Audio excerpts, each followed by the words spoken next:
Good day, everyone. On behalf of DCAF and our director, Ambassador Natalie Sherrard, it's really a pleasure to welcome all of you to this webinar on security sector reform, gender-based violence, and conflict-related sexual violence. I want to first start by thanking the Dutch government for their generous support of this work and the Dr. Dennis Mukwege Foundation for their partnership in this webinar. Thank you as well to our excellent partnership with JURFEM and the Jugaya One-Stop Center of the National Police of Mali.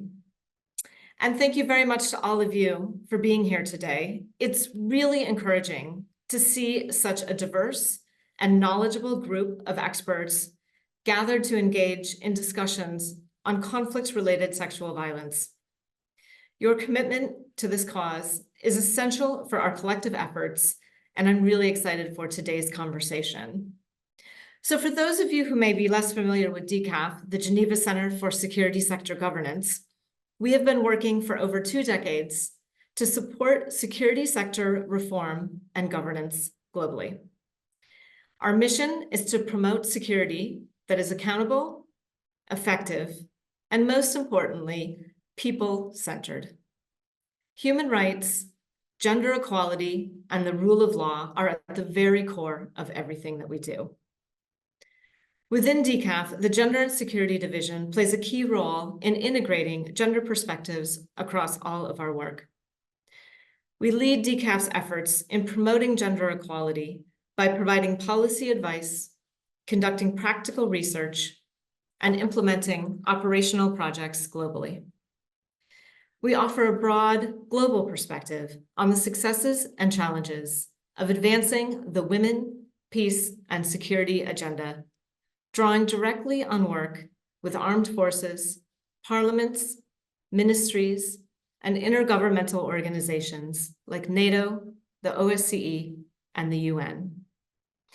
Today, we gather to explore a crucial aspect of our work, the security sector response to conflict-related sexual violence.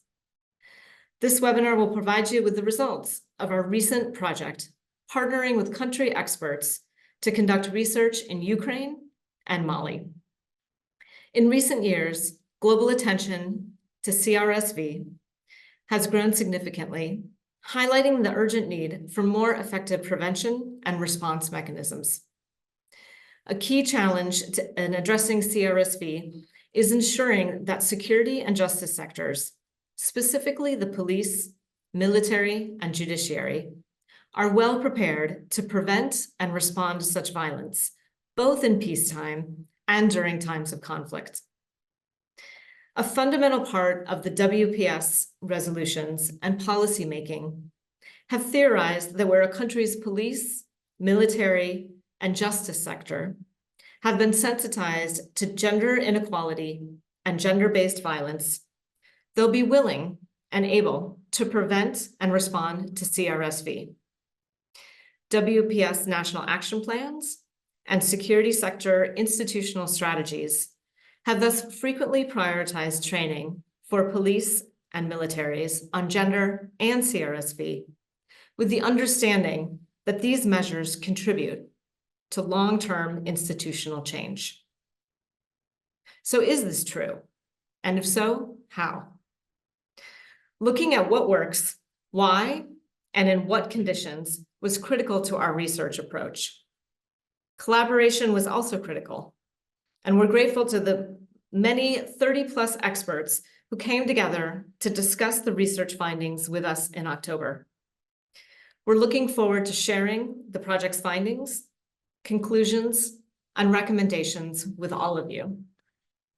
But as we set the stage for today's discussions, it's important to recognize that this webinar is not just about sharing research findings. It's an opportunity for all of us to engage in critical reflection on how the international community approaches capacity building in the context of gender-based violence and CRSV, and to strengthen our community of practice, including learning from frontline services. We aim to challenge existing assumptions and draw out innovative ways to enhance our effectiveness in this area. and I encourage all of you to actively participate and share your insights. Your expertise in CRSV, gender-based violence, and security sector reform is invaluable. And together, we can draw lessons that will inform policy and programming moving forward. Finally, I want to thank the team in the Gender and Security Division for their expert contributions and arranging this webinar and indeed the entire project. In particular, Megan Bastick, Marta Gittoni, and Matteo Polizzi, as well as other colleagues from all of DCAF for the good collaboration on this work. I want to hand the floor over now to Megan Bastick, our Gender and Security Fellow, who will introduce and moderate the panel to discuss the research findings. Thank you very much, and Megan, the floor is yours. Thank you, Christina, and hello, everyone. So nice to see so many people here. So as Christina said, in this project, DCAF has partnered with experts in Ukraine and Mali to examine really two questions. On one hand, the practices and challenges in security sector response to conflict-related sexual violence. So in Mali, we look particularly at police and gendarmes, and in Ukraine at responses by prosecutors and judges. And then secondly, at the impacts of the earlier capacity building initiatives that DCAF had implemented by UN agencies and by others. So this project was really born from conversations in the early days of the full-scale invasion of Ukraine. As we worried about our partners in Ukraine, and as we wondered if the fruits of all the long years of partnership work on GBV were disappearing under the stresses of the war. But I'm pleased to say that is not what we found. And today we're launching the key product of this collaborative research, a report titled Security Sector Reform and Conflict-Related Sexual Violence, Understanding the Impacts of Peacetime GBV Capacity Building. And you'll see that Marta's just posted a link to the report in the chat. So this report was developed through a process of interviews, a survey, documentary analysis that evaluated the impacts now of police and justice sector, GBV, and CRSV capacity building that was conducted in Mali and Ukraine over the period from 2017 to 2022. It synthesizes findings from both countries, although, of course, the contexts are quite different, and it draws out conclusions and recommendations for all of us working at the intersections of women, peace and security, CRSV, the security sector reform and governance. Now, as well as this synthesis report, which is now out in English, with the French and Ukrainian translations coming out in the new year. With our partners, we have developed more detailed country reports on each of Mali and Ukraine, and these will go online later in the week and be sent to you after the webinar. So I'm really delighted now to introduce to you two of the country researchers and indeed the report authors. First, Safiatou Diallo-Dramé. Safiatou leads DCAF's gender-based violence work in Mali. She works in close partnership with the gendarmerie and the police on gender assessments, on development of gender action plans, on capacity building through trainings, and curriculum development on gender and GBV. Secondly, our friend Christina Kitt, who is the chairwoman of the Ukrainian Women Lawyers Association called UFEM. Christina has for many years been an advocate on GBV and particularly on sexual violence. She's written educational and training programs for legal communities, amongst other things, and she coordinates the Prosecutor General's Office's expert group on CRSV.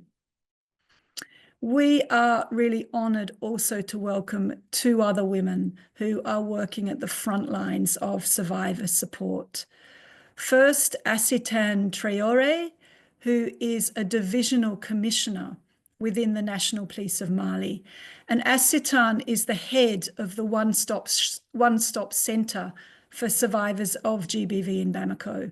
So this provides care for survivors through psychosocial, medical, legal, and security assistance, as well as seeks to reintegrate survivors into income-generating activities. And finally, Elena Lazareva. Elena is an anaesthetist, and she was herself imprisoned by Russia's special services for her pro-Ukrainian activities alongside her husband. They were held in captivity for 2 years and 7 months, eventually released during an exchange.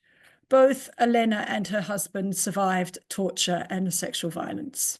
And since 2019, Elena has been an active member of CIMA Ukraine, so CIMA being the global network of victims and survivors to end wartime sexual violence. So Elena conducts educational work in society. She speaks at human rights conferences and provides support to new victims. Elena this year visited Pansy Hospital in the DRC as part of a Ukrainian delegation. In a moment, I'm going to turn to you, Elena, with the first question.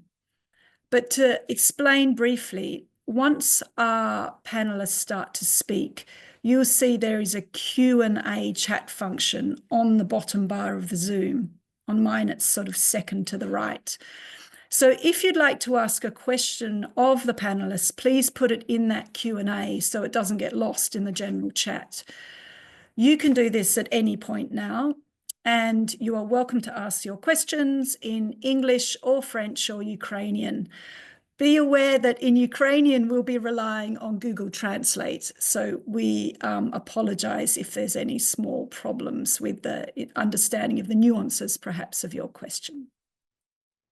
Turning to you, Elena, firstly, thank you so very much for being here with us. So the report that DCAF publishes today explores why and how capacity building needs to engage beyond only security and justice institutions to support survivor groups and to support NGO advocates and service providers.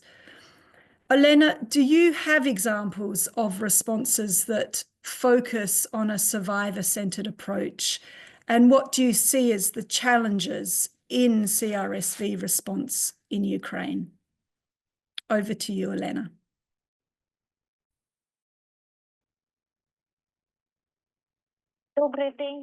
Hello, everyone. Happy to be here with you. Happy to join this webinar. I'd like to say that on the example of experience of female victims united by our organization CIMA Ukraine, I'd like to emphasize the positive dynamics that is in place.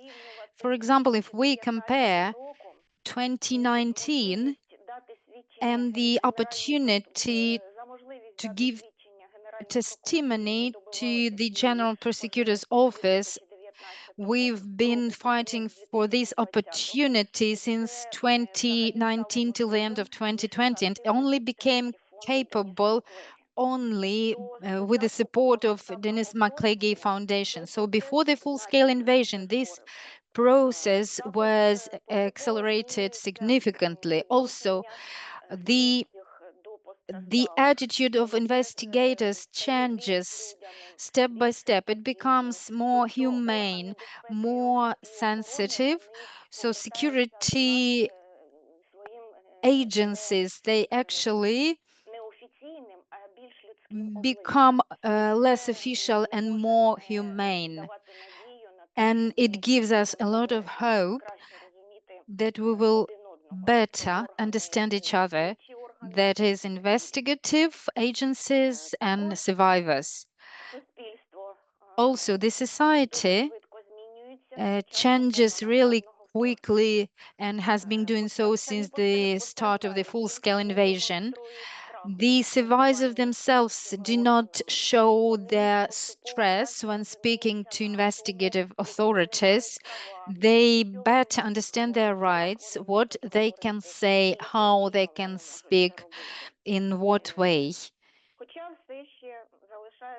Even though there are still some gaps remaining as to the approach to CRSV in some far areas of our countries and in the frontline areas. And of course, investigators who work there in very hard conditions under shelling also have shell shock injuries and wounds, and there is a deficit of such investigators, and that's where we can target our efforts to improve the work of investigative agencies, of prosecutors' agencies with whom we cooperate all the time at all stages. That's it for now. Maybe I will add more later.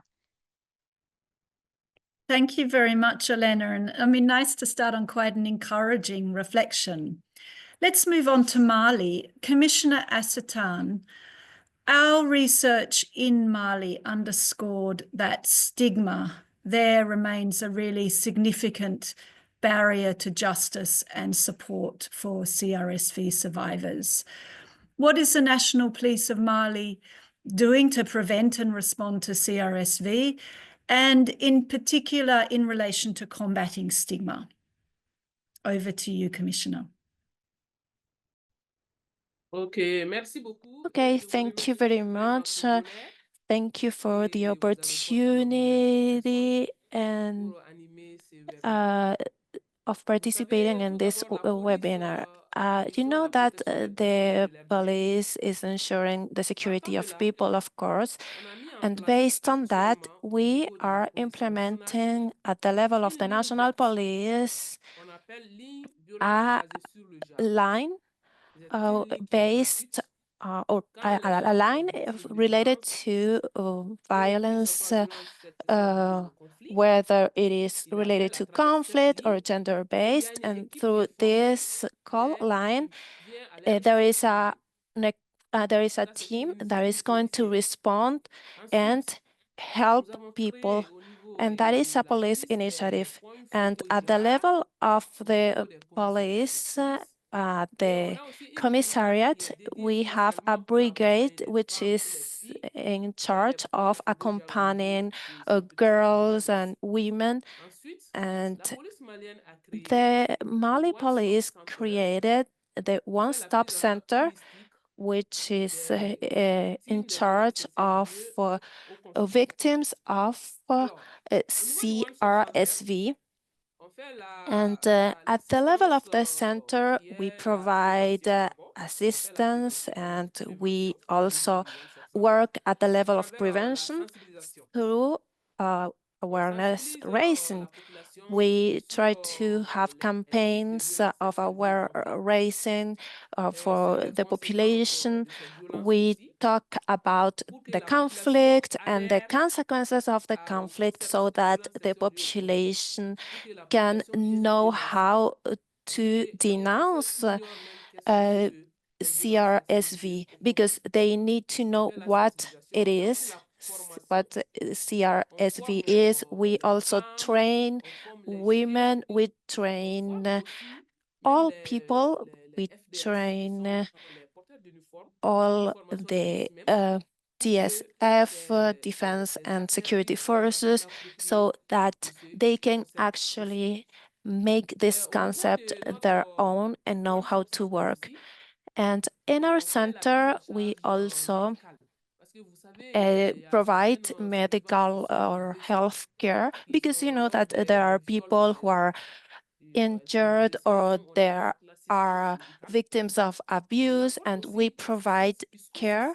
And we also provide psychosocial assistance, because you know that violence is causing a lot of trauma. So we also have some training so that these women can have confidence in order to fight against this CRSV.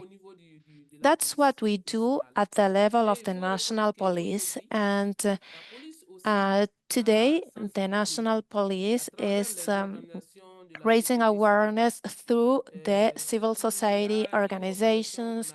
We have an organization which is called PDF, WILDAF.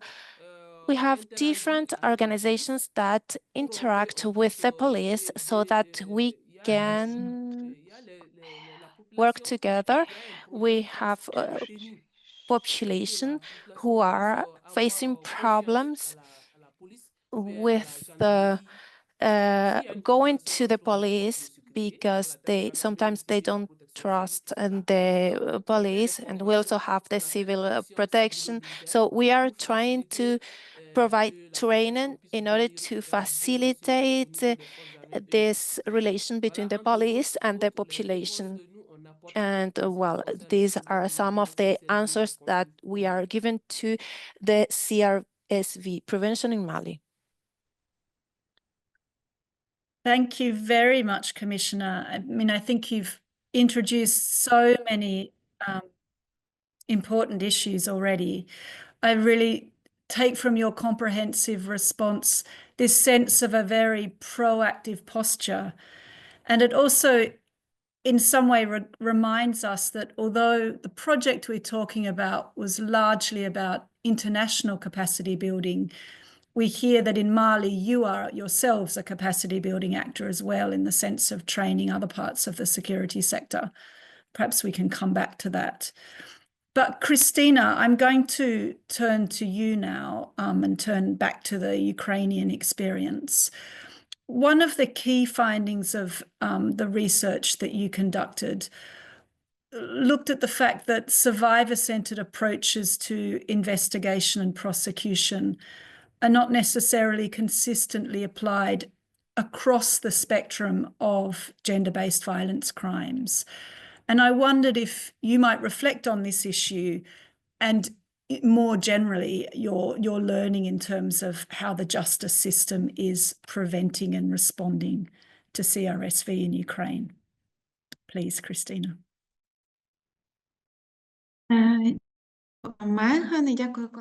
Thank you, colleagues, for invitation and partnership in preparation of our joint report. And I will briefly mention that when we talk about the victim-centered approach, we launched this approach in Ukraine first on the policy level in 2022. The General Prosecutor's Office developed a strategy of investigation of CRSV, which included, among other things, the victim-based centered approach. And after adoption of the related documents, this strategy is under the implementation on the regional level. Of course, not all experts so far have the experience of introducing this approach to implement them. But at the same time, the ongoing application of this victim-centered approach, there is a center of support of victims and witnesses at the General Prosecutor's Office who are responsible for applying the complex approach in cooperation with civil society organizations and security sector actors. In this, we understood that we cannot guarantee the proper access to justice unless at the same time we won't provide complex support to those who to the survivors. And of course, it's very important. The next step is to implement the protocol of working with victims and witnesses in court. A month ago, a council of judges approved a protocol for judges on working with witnesses and survivors, and it means that many cases are now brought to court, and victims should feel the proper attitude and support already on the level when this case is being heard at court. Very important here, when we speak about access to justice, is the work related to the establishing of mechanism of reparation for victims of CRSV. Last year, we started implementing Ukraine the project of support to victims, but last month, our parliament adopted a law on emergency reparations to victims of such violence.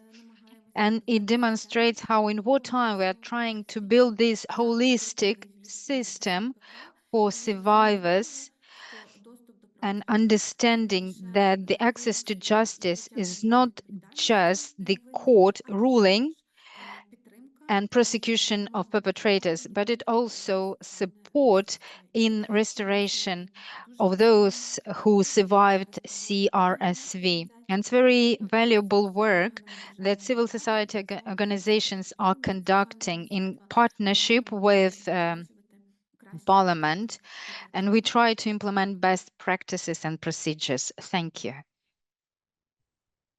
Thank you so much, Christina. I think it's really interesting that you frame reparations as part of not only something that happens after a sentence, but as part of access to justice and building trust.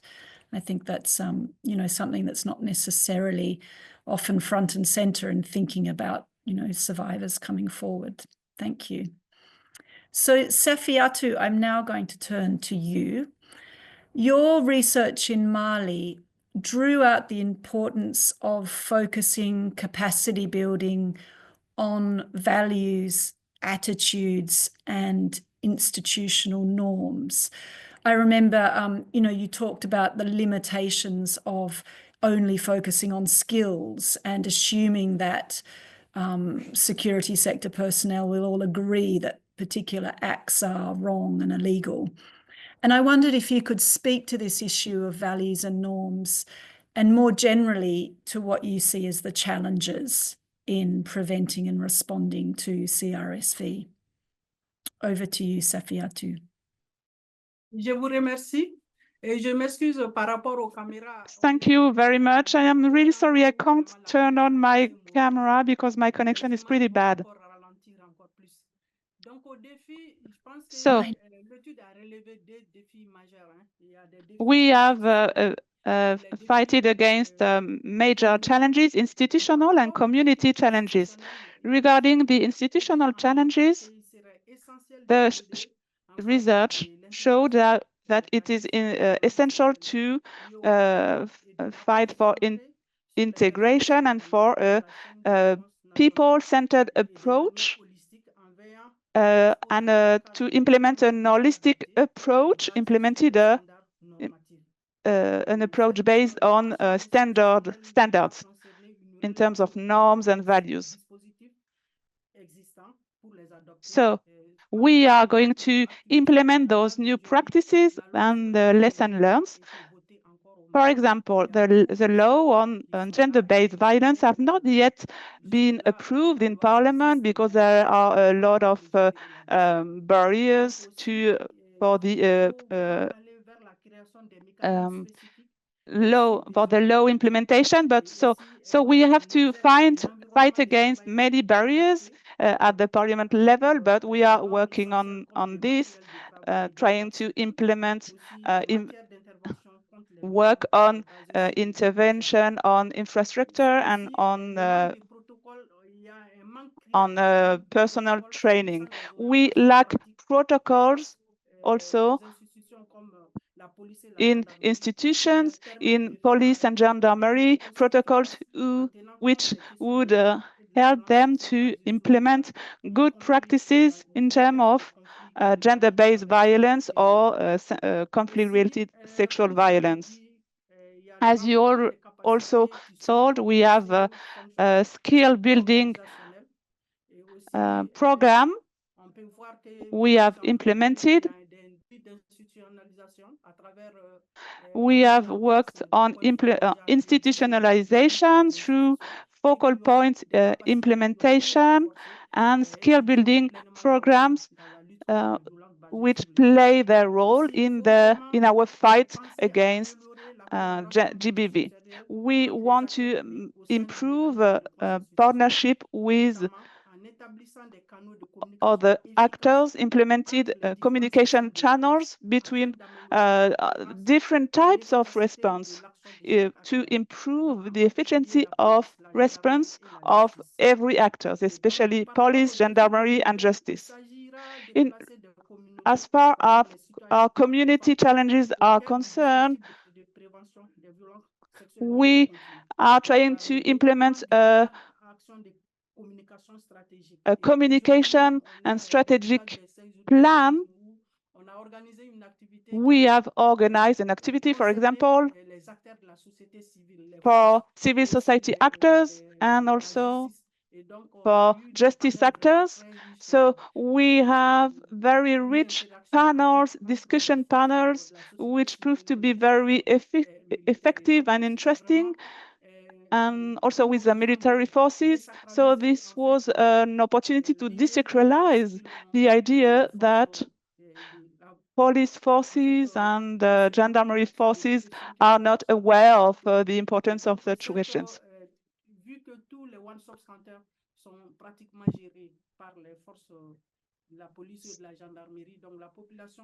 Thank you very. Go on, Safiatou. I'm not. Okay, No, my apologies. Thank you very much. The challenge of the interpretation lag. We'll come back to you in a moment. So that was very interesting in the sense that both you and Christina are both underlining the importance of like legislative frameworks. You highlighted, the challenge in Mali of the GBV law and the need for policies and procedures and skills building that would relate to that. Whereas in the Ukrainian context, we're talking about now a much more specific set of, legislative and judicial tools. So, Elena, I would like to come back to you now, if I may, now exploring in more depth this theme around effective capacity building. Our research really explores the need for intersectional approaches when working with security actors on conflict-related sexual violence. So the need to understand and address the sort of diverse types of vulnerabilities among the population. And we wanted to ask you broadly what forms of capacity building or advocacy initiatives you found to be most effective, and then how can intersectional approaches be strengthened? Thank you. Thank you. I would like to say that based on the experience of our experience in combating CRSV, we can share with you our experience even before the full-scale invasion. With support of this foundation, we had this possibility to deliver a number of training with military personnel and cadets of military training institutions. And usually we included short stories of females who survived conflict-related sexual violence in captivity. We also discussed responsibility and liability for such crimes and discussed how to prevent such crimes.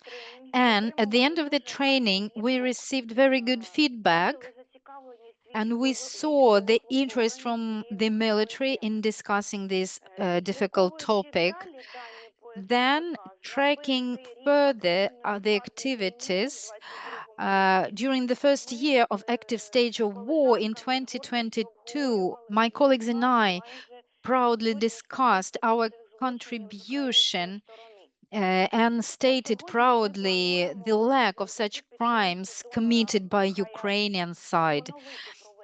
So we are now thinking about renewal such trainings among military personnel and cadets of military educational institutions. Our members of our organization have large experience of conducting such trainings in communities near the front lines to raise awareness in CRSV and combating and countering violence. Over the last year, we took part in multiple trainings and events on prevention of CRSV and quick response to them by security sector actors.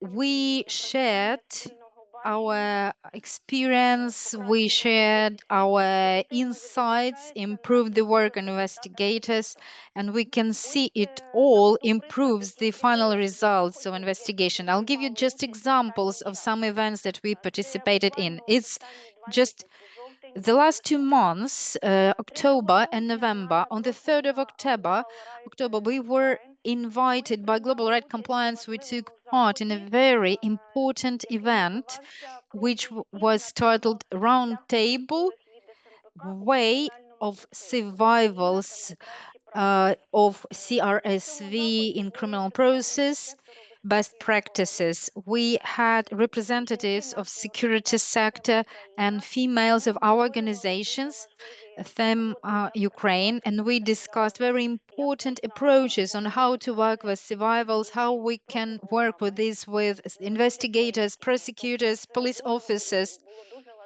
It was very important to discuss this. On the 7th and 8th October, we had this training, upskilling the justice of transitional period mechanisms, and in November, there were a series of training organized by the Ministry of Internal Affairs of Ukraine, jointly with the main investigation department of the National Police, with the support of the UN development program in Ukraine. CRSV detection, investigation, and victim-centered approach. And we are very happy that we are being heard. We are invited to such trainings, and such experience in such sharing experience process is very useful both for investigative agencies and for all other agencies, security agencies. Thank you so much. Elena, thank you. I mean, that really just sounds like incredible work. And, you know, I have this sense of, you know, how far practice has come, but this sort of notion of really engaging survivors like yourself in training directly with the security sector is a reality after, you know, so many years of people advocating for that. So just before I move on to the next question, can I remind everyone that if, as you're listening to this discussion, questions come to mind, you can already put them in the Q&A box. And actually doing so now would be helpful because it will give us a chance to interpret them and organize them a bit for the upcoming, you know, final part of the webinar where we can ask your questions. But now, Commissioner Asatan, I'm going to turn back to you and to Mali. You yourself are working now as part of DCAF's capacity building programs around gender-based violence. From your perspective as a senior police officer and your experience, how can such capacity building programs, either supported by the international community in partnership with local organizations, how can they better meet the needs of survivors and better meet the needs of the institutions concerned?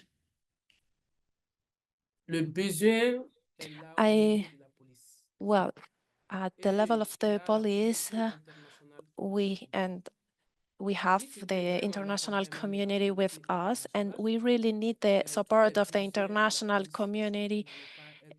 Otherwise, the national police couldn't do its work.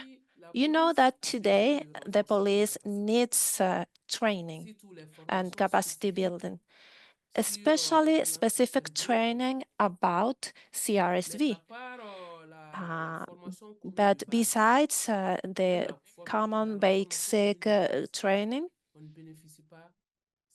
we need also other training, and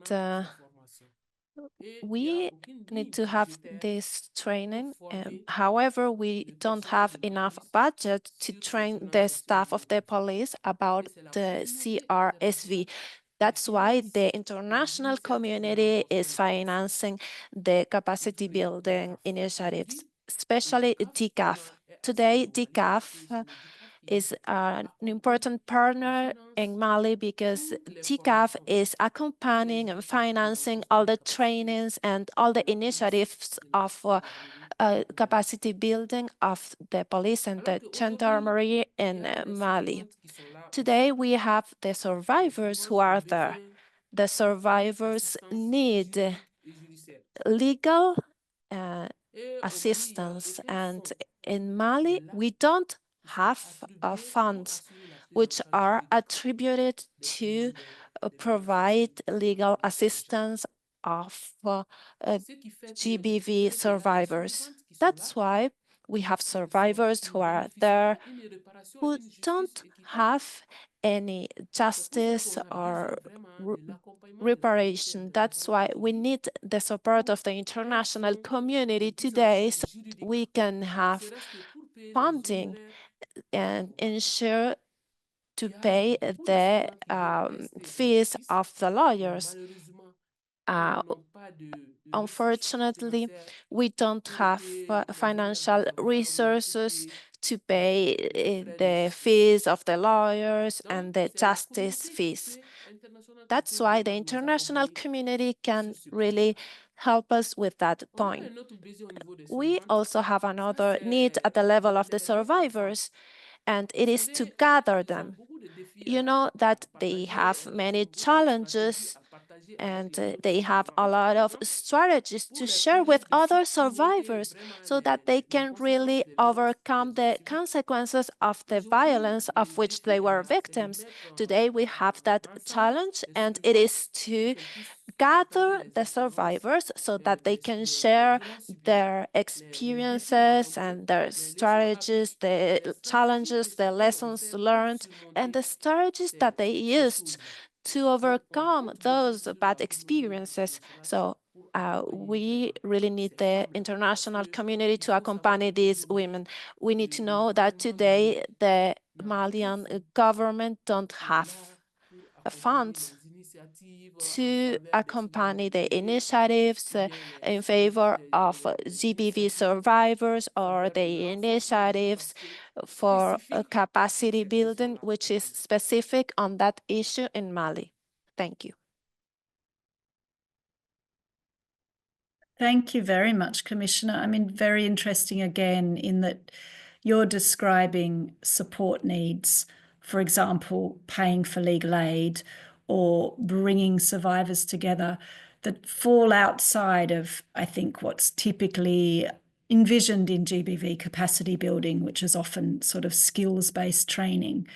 I think that really resonates with some of the issues we discuss in the report around you know, the need to think more holistically about what capacity building is. I'm going to turn now back to you, Christina, if I may. Your research in Ukraine found that capacity building with prosecutors and judges, including DCAF's domestic violence program, for example, had a positive impact on CRSV response later. So you talked about the readiness of prosecution authorities to see conflict-related sexual violence within the context of wider forms of gender-based violence and to implement survivor-centered approaches you talked about how it strengthened coordination, for example, and trust between community organizations and NGOs and the security sector actors. So just, I mean, thinking about some of those findings, what did you draw out as lessons for international capacity building, the sort of takeaways in terms of working with judges and prosecutors on CRSV response?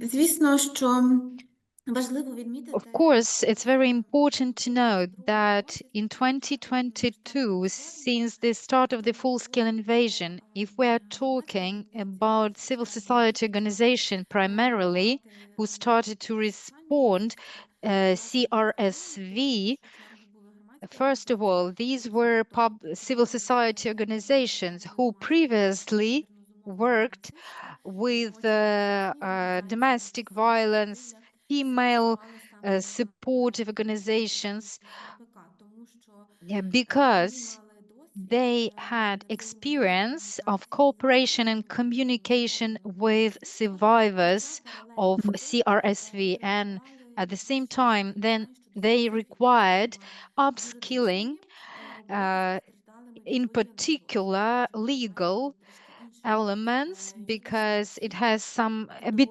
different legal approach to documenting such crimes, which should be taken into account. And of course, when we are speaking about justice, as of now, we can see that we have done many successful steps in implementing this victim-centered approach. And we also see that at the same time, we need to work on implementing these strategies on gender-based violence not related to war, because we cannot show to the society that we can only work in one only category, war-related, and we do not apply such approaches in other category. That is not right.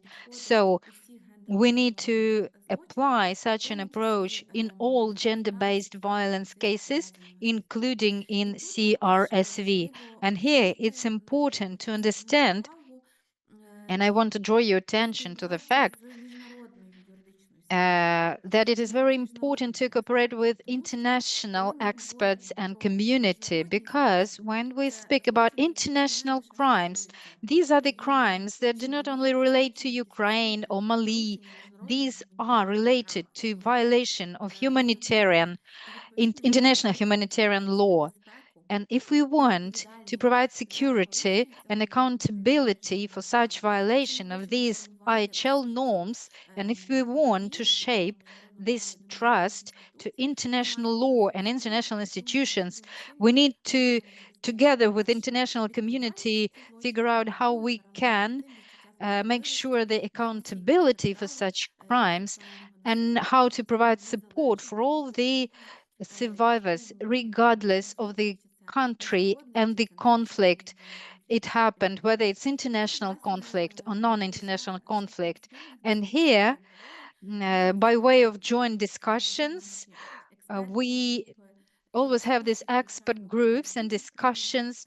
We always include international experts and organizations who, on one side, get engaged with their focus and insights and suggestions how we can shape these international approaches. On the other side, they analyze our experience, our challenges that emerge, and together we try to shape these response policies, and also ensure accountability not only on the national but also on international level. That is why I encourage all colleagues who work in international humanitarian law to understand that this is the question of joint work and joint understanding of how we're going to ensure security and observance of rights, regardless of where in the world we live and how we're going to form this trust of society across the whole world to the international institutions, and how this approach is human focused and not just formally done. Thank you.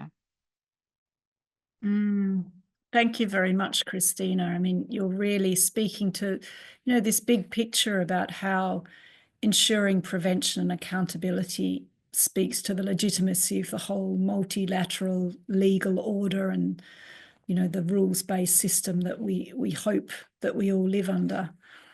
And, the importance of understanding how that sort of accountability is connected not only to CRSV, but to other forms of gendered violations. So I think all this is very rich material for hopefully some time for questions. After our last question to Safiatou. So Safiatou, a second question to you, if I may, again on the capacity building element. So in the research you did in Mali, you found that the gender-based violence training provided by DCAF, also by the UN mission, provided to police, did show sustained impacts. So, for example, it was integrated into the national academies, police academies training curricula. It was felt to have contributed to the appointment of gender focal points in the police, for example. So this all sounds quite positive. And we wondered what you would say has been learnt in Mali about the impacts of capacity building programs for the police and gendarmerie on gender-based violence and CRSV, but also more generally, if you would like to, reflect more generally on the challenges and successes of police capacity building. Merci. Je vous remercie. Vous savez, DCAF jouit vraiment au Mali. Thank you. We have indeed implemented training with DCAF in Mali, and I thank you for that. So especially police and gendarmerie and civil protection. So through skill building and trainings, we built advocacy for a better implementation of gender in the institution work. So we have 3 evaluations to understand the impact in Bamako, but also in the whole country. So we have made an evaluation and which allowed us to elaborate a general plan, a work plan for police and gendarmerie. So the phase of restitution and confirmation of this lesson learned have finished, and now we have implemented a gender plan. This is a strategic document focusing on the fact that problem related to conflict and sexual violence related to conflict are really taken into account. So now we focus on the capacity building and training in order to take into account the specifics of conflict-related sexual violence. We also have a tool based on lessons learned. It's a manual, and we have trained trainers who go to the whole country to make trainings, local trainings, to sensitize to gender-based violence and CRSV. This is a way to disseminate these ideas, these trainings, and to make sure that all the police and gendarmerie and civil protection forces are sensitized to these issues.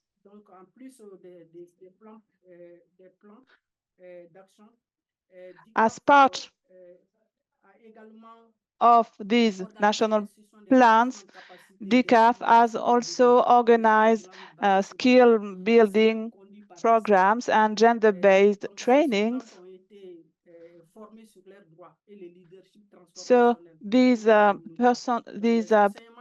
forces have been trained on the role of women leaders in the community and on the transformative leadership of women, the importance of women participation, and also police has obtained a training from DCAF on risk related to women leadership. This training has been crucial in a context where women are submitted to many abuse and don't always benefit from the adequate support. So there are police students who received this training, and they told me that they had problems, challenges in their daily work, and that's why the training has been organized, and they help them to deal with all the problems they face in their daily life and work.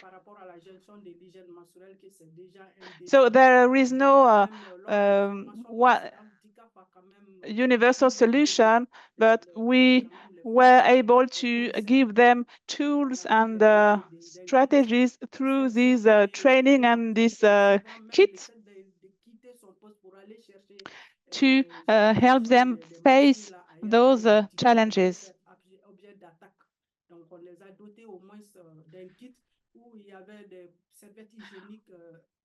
Also, they received special support like hygienic material, so to help them in their daily work and to help them meet their basic needs.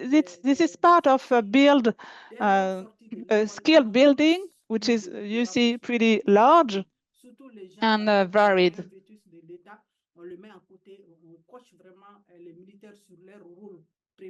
So also, we try to adapt our support to the specific of the police and gendarmerie work, and to adapt our support to these gender-based violence issues with the support of other stakeholders. And we are progressively bridging the gap in terms of capacity building and knowledge to face those challenges. So I really thank the DCAF and all our partners who helped us to focus really on these specific challenges of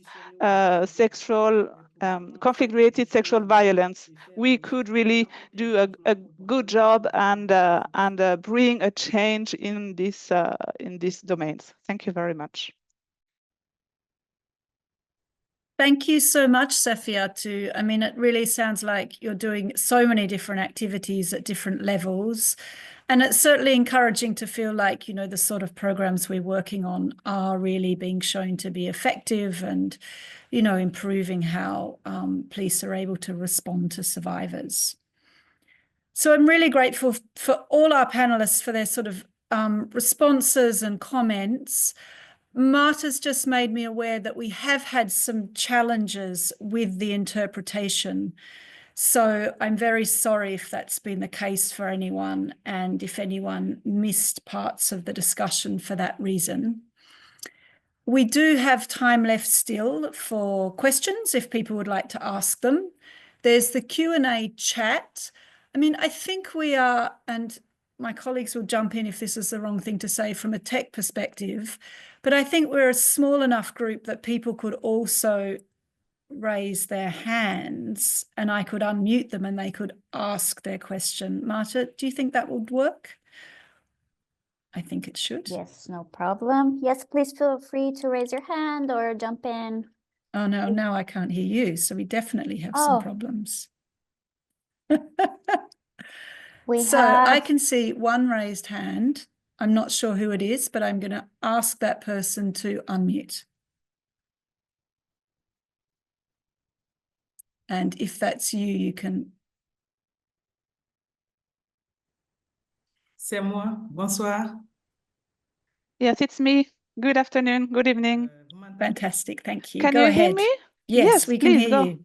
C'est pas une question en tant que telle, mais c'est It's pour not apporter a ma question, but contribution, I wanted to bring my contribution to the debate, apporter la contribution de DCAF Burkina dans the la promotion DCAF du contribution genre et FDS. in gender Donc, chez promotion. nous, je peux dire que nous ne sommes pas encore très bien We avancés comme Safietou. are not such Mais advanced nous like apportons notre pierre Safiatou, comme but dans we la promotion du also genre au niveau de FDS. progress C'est in pas ce gender que je vais apporter n'est promotion pas spécifiquement in sur les the VLC, police mais forces c'est sur le work. genre en général.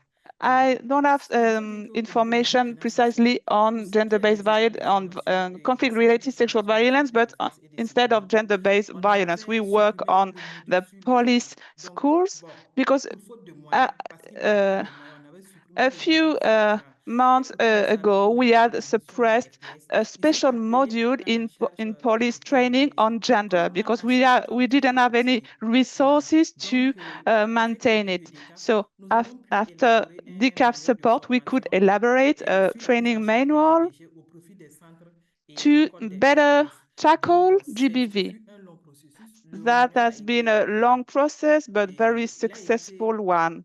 comme validé sur le plan national. It has been Et validated at the maintenant, national nous nous apprêtons level, à le and former, now puisque dans le we processus, are il est prévu getting une formation ready des formateurs. to Donc, c'est train un nombre restreint de a group of formateurs que nous allons trainers. identifier These et qui les trainers will former be sur identified l'utilisation and du manuel de will prise en charge des disseminate VDG. Donc, cette formation est prévue the au information septembre contained in this le manual on 16 GBV. à Koudougou. Donc, nous sommes dans ce processus pour les So préparatifs. Et we are voilà, currently en tout cas, cette preparing initiative this est saluée process. par This la hiérarchie des initiative forces de has défense et been de sécurité parce qu'ils disaient que sans quoi ils ne savaient really pas. Grâce à ce appreciated processus-là, because ça va thanks leur to this permettre de process, réintégrer le we module genre au niveau des will be formes able to et au niveau du processus reintegrate de formation des these forces de défense et de GBV sécurité. special Donc, ils module to apprécient train positivement police and l'appui de DCAF parce que sans ça, ils ne savent pas comment gendarmerie faire pour réintégrer le forces, module. and Donc, they voilà really en are quelque sorte ce que grateful of nous DCAP avons pu because they faire were not au niveau able by dans le domaine themselves to du reintegrate genre this special au niveau des module, and this FDS. will be very important to Donc, je voudrais promote and to partager la advance petite our work expérience on par rapport à notre action addressing GBV. That pour ce qui est de la was my promotion du genre au niveau du Burkina Faso en contribution faveur des forces de défense et de sécurité. in terms of our Merci. work in Burkina Faso against GBV. Thank you. Sabina, thank you so much. I mean, really interesting to hear about this work also in Burkina Faso, and what you're describing sounds like so concrete and practical. Thank you very much for sharing it. I saw that there was a question from Eloise from the UN. Eloise, would you like to ask your question yourself? You could probably, you might wish to expand on it a little. Okay, sorry, I've just seen your response. I'm going to read it out for you, assuming that you're in a busy place, for example.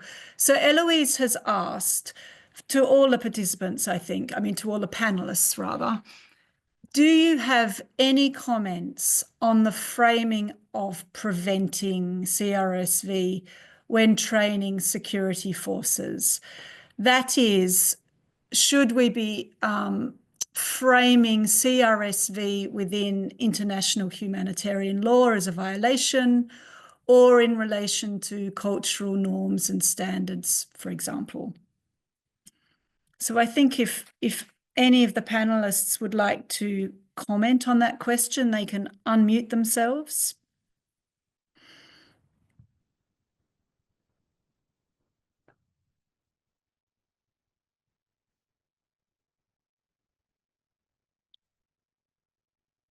Christina, would you have anything to say? Because I feel like your comments did touch on this a little. Sorry to put you on the spot.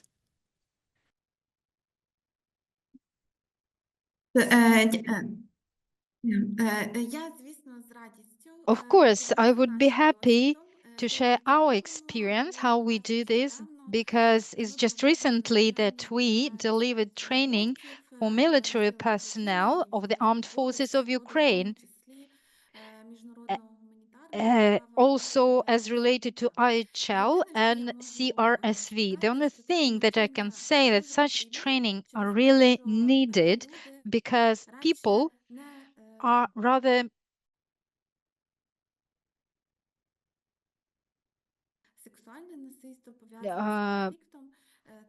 they are interested in CRSV issues, and we need to explain them various forms and shapes this crime takes, what is acceptable and unacceptable conduct, and how to treat civilian population, what are the basic needs based on IHL, what IHL norms military personnel should adhere to when they are on deoccupied territories. And we need to expand this knowledge and disseminate it. Of course, when military personnel join the service, according to our legislation, they are provided with soldier's memo where everything is written on. But of course, there are always practical questions arising that require discussions and answered. Of course, it's all about availability of gender advisors. So from our part, we try to highlight their role of gender advisors when working with military personnel, and also we explain to military personnel gender component in the international humanitarian law and how it shows itself. And of course, we need to take into account to address cultural stereotypes and biases which impact the conduct of people, in particular military personnel who are serving. Therefore, if we speak about armed forces of Ukraine, we put a lot of effort into training security sector actors in the area of providing help to civilian population. And of course, now we cannot speak in Ukraine about prevention because on the part of Russian soldiers, we have a situation of total ignorance and of international humanitarian law. And there are always questions why we in Ukraine need to observe these IHL norms, and Russia is ignoring these norms. For us, it's basically quite understood because we understand that we have different values, different society of ours. And that's how we differ from Russian culture and Russian population. And therefore, we need to adhere to all the norms, international humanitarian norms, and we do it. As I mentioned, we also actually demonstrate how the liability for violation of IHL norms, it should be obvious. Thank you very much, Christina. Camille, just to say, I see your hand. I'll come to you in a moment. But raising this issue, as Eloise has produced a very nice moment really to announce that we at DCAF are starting a new project on gender and international humanitarian law, and the issue of protection and prevention and response to CRSV will of course be one of the themes that we look at within that project. What it really aims to do is build a community of practice that shares actual good practices, concrete practices within militaries to engage with CRSV response and prevention, and also more holistically take a gendered approach to understanding and implementing IHL in operational terms. the first step will be to really build a community of practice, and we very much hope to do some activities with the Ukrainian Armed Forces around this. But I wondered, Safiatou and Commissioner Asatan, if I could ask you about this as well, in terms of how you work with militaries in training or engagement on conflict-related sexual violence. Are you talking about laws of armed conflict and humanitarian law, or are you talking about the domestic law, or are you talking more about culture and norms and moral values? How do you address this issue with militaries? At what sort of level? Merci. Okay, thank you. You know that we have this big challenge, and it is a stigma and discrimination. We have some society values, and today they are discriminating survivors of GBV and CRSV. That's why there are many women who don't want to denounce. They prefer to hide. They prefer to stay like that because of our values and norms that have normalized this type of violence. And there is also a big challenge, and it is impunity. We have impunity because, well, it is a challenge. Even though these women come and denounce their cases, and we provide assistance, and we have a hearing, and we introduce the documents before the courts, but they don't have an equitable justice. I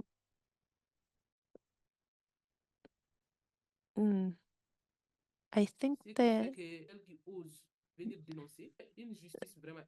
and so they don't want to denounce. We have to recognize that today, at the level of security armed forces, people don't come to denounce, and we know that there are people who don't trust security forces and justice. And well, we are working, and we know that there is a lack of trust. We have to also recognize that sometimes we have difficulties. The DCAF, we don't have access to some places because of the conflict. There is insecurity, even if we know the cases of sexual violence. Because of the insecurity, we cannot have access to the places. So there is this lack of trust, and the population doesn't understand. So we need to have some improvement of our relations so that they can start denouncing. I think that the support of the international community is very important for awareness raising, especially for community and religious leaders, because they are the ones normalizing this type of violence. They are the ones who don't make a connection between this violence and the fact of preventing and in prohibiting this type of violence. We really need this awareness raising among the community leaders. And I will also like to add something.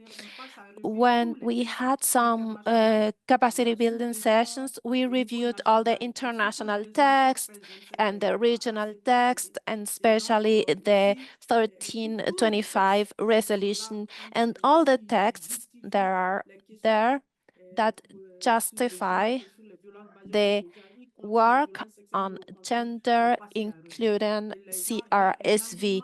And the gender is an important issue throughout all these legal texts in the local context and national context. we have in the national context the Mande Charter, which is very important because it talks about the GVB and all other issues about gender. So during these capacity building sessions, we were able to understand international texts and even regional texts, which were very important, but it was very accepted and understood. Thank you very much, Esitan and Safiatou. I mean, really, your comments are returning us to the importance of addressing stigma and attitudes and building trust, and law being one of the tools we can use to do that. So we're running towards the end of our time. Camille, I'm going to turn to you next. And then I see there's also a question from Sabina. So Camille, please go ahead. Merci beaucoup, Megan. Et je vais m'adresser en français. Thank you very much. I'm going to speak in English because my question is especially for the colleagues from Mali. And like that, Sitan, you have just talked about the stigma. You mentioned that many survivors in Mali don't denounce the violence to which they are subject because they don't trust institutions, and especially also because of the stigma that they are facing in their communities, but also within the framework of the DCAF. I would like to know if the police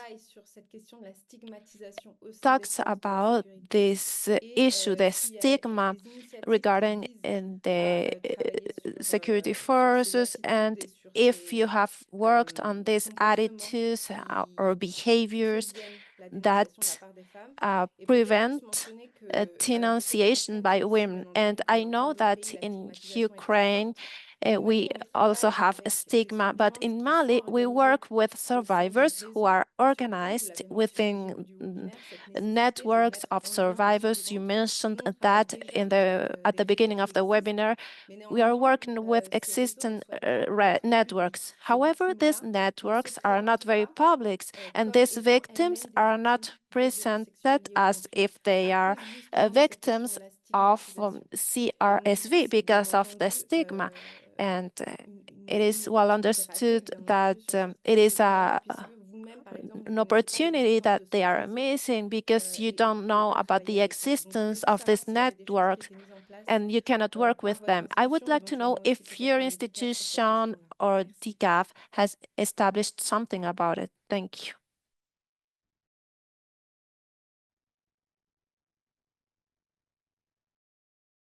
Please unmute your microphone, Commissioner. Thanks. Moi, j'ai intégré dans mes communications. In our communications regarding survivors, we want to reinforce their trust. That's why today it's preferable that they can provide training for the police, because you know that we have in the community many people who trust the police, because the police needs to provide security assistance, medical assistance, and reinsert survivors. Once the trust is reestablished and the police has the tools to raise awareness, then the survivors will trust themselves, they will have self-esteem, and they will denounce openly all the cases, and that would be a successful case. In my experience, through DCAF, we established an association of women survivors in Mali. It's the first one in Mali, and it's a new approach. You know that we required this type of association because these women were only crying, always crying. But at the end of these actions, we saw that they were started smiling because we were sharing experience, and through our strategy, they were able to talk about their experience and try to prevent GBV. Now they trust themselves and they can be part of the community and raise awareness among women and girls who are victims so that they can denounce and we can have an effective solution to the problem. I didn't know about the existence of this network, but I would like to contact this network. And with this new association that we established with DCAF, we can reinforce our work. It is the Association of Women Surviving Violence. Thank you. Thank you very much, Commissioner, and thank you, Camille, for the question. I mean, that's such a positive note, really, to finish our webinar on. We've been circling, we began with hearing from Elena, hearing about the work of victims and survivors in Ukraine, and now closing with, the news that there is now an association for women victims in Mali. And that, is a really encouraging note. So now we're at time, and I don't want to keep people too long. So it just falls to me now to effectively draw our webinar to a close. I really wanted to circle back on some of the key conclusions of the report that DCAF is launching today, drawing on the research from Christina and Safiatou and their colleagues. It really highlights the importance of security sector reform that focuses on values and attitudes and institutional norms alongside knowledge and skills. And it highlights that we need SSR capacity building to not only engage with state security and justice institutions, but to also support survivors networks, victims networks, NGO advocates, service providers, the important role of things like one-stop GBV centres, as we heard about in Bamako. So recognising that these informal community structures are critical to GBV response, and that the resources of the international community need to embrace and support them, not just the traditional security actors. And then we also thought about the learning and questions from the perspective of international WPS policy. And our findings reminded us of the need to maintain a distinct focus on the prevention of GBV and CRSV. We haven't explicitly today talked about the situation when the security forces you're working with are themselves perpetrators, but we know time and again that this is a challenge. We looked at the importance of approaches to CRSV being intersectional and also engaging with survivors in a way that gives them voice and empowerment rather than risk sensationalizing their experience in a way that isn't empowering for them. We talked about the importance of bias and stigma, as we've been discussing, and the need to try and document better what works when we engage with security sector institutions on bias and stigma. And finally, the importance of recognising that, working distinctly on CRSV with a security sector institution will always be limited. We need to frame this within this broader perspective on gender responsive security sector reform. So all the bigger processes around oversight, monitoring, evaluation, civil society engagement, these bigger enablers of institutional response are all really key to being able to respond to CRSV. So I really encourage you to read our report, to share it with all your contacts. As I say, you'll get an email from us at the end of the week or maybe early next week, also sharing the really excellent reports written by UFEM, written by Safiatou, going into more depth on Ukraine and Mali in the various languages. So now from me, just to say thank you very much to Christina, to Elena, to Safiatou, and to the Commissioner. We really appreciate the time you've taken, in your busy days working in different languages. We really thank our ever patient and skillful interpreters who make this exchange possible. We from DCAF very much thank the Dr. Dennis Mukwege Foundation and to Camille, who has worked with us in organising this webinar. We really want to, continue our discussions in this really collaborative and participatory way. Thank you very much, all of you who have joined us for this discussion and for your engagement. And simply to say now, the day is literally getting dark where I'm sitting and the year draws to a close, that we wish you all a very sort of safe and happy and healthy holiday season. And we look forward to continuing this discussion with you. Thank you very much.